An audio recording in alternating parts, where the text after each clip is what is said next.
बिजली recording studio Premnagar सुरकच्छार कोरबा। सुन ले दाई दीदी बहनी मन हमार छत्तीसगढ़ में बिजली पानी ला फ्री में देवाही। जेमन के राशन कार्ड नहीं है ओमन के राशन कार्ड बनवाही। जेन मन ला पेंशन नहीं मिलते ओमन ला पेंशन दिलाही। सुन ले जम्मो संगवारी मन कोरबा विधानसभा ले इंजीनियर विशाल किलकर भैया हाथ जोड़ के विनती करत हवे ता झाड़ू छाप में बटन दबाना है।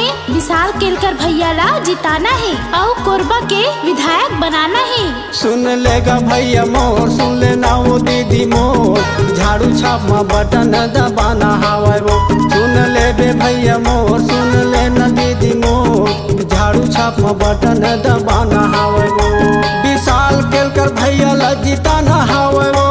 अपन क्षेत्र के विकास कराना हवे ना।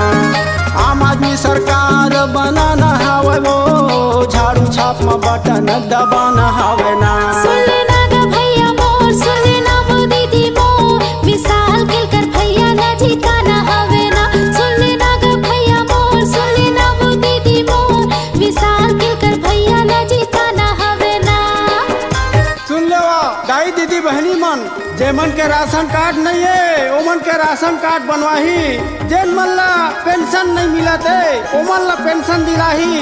आप सब बोला झाड़ू छाप में बटन दबाना है और इंजीनियर विशाल केलकर भैया ला कोरबा विधानसभा ले भारी मतों से विजयी बनाना है।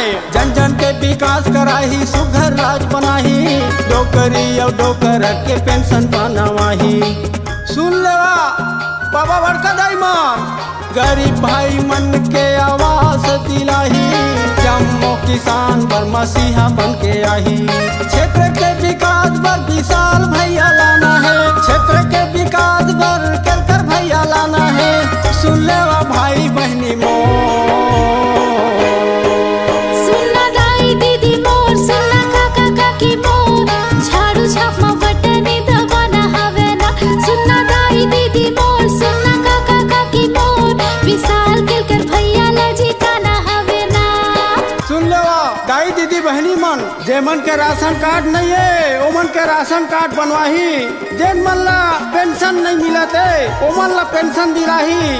आप सब बोला झाड़ू छाप में बटन दबाना है और इंजीनियर विशाल केलकर भैया ला कोरबा विधानसभा ले भारी मतों से विजयी बनाना है। बिजली और पानी ला मुफ्त में दिलाही। गली मोहल्ला में रोड बनवाही। सुन लो दाई दीदी बहनी मन गरीब भाई बहनी मन ला भत्ता दिलवाही। गरीब किसान मन के कर्जा माफ करवाही। क्षेत्र के विकास पर विशाल भैया लाना है। क्षेत्र के विकास पर